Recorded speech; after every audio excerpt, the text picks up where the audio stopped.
Red and orange weather warnings have been issued across Italy as heavy rains have caused flash floods across the country.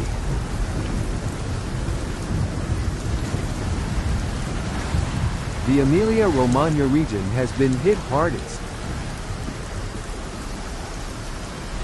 The Elsa River in Tuscany and the Salso River in Sicily have burst their banks,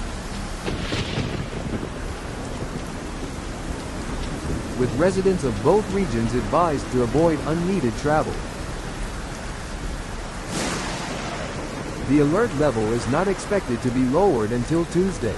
As a result of the floods, settlements in the provinces of Catania, Messina and Syracuse were inundated.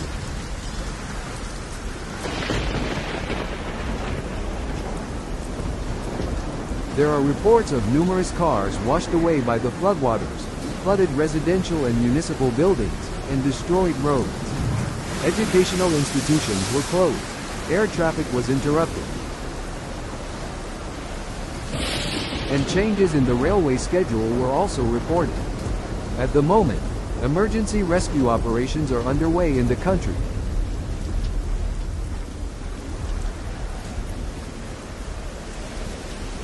And rescue services continue to receive requests for help from citizens.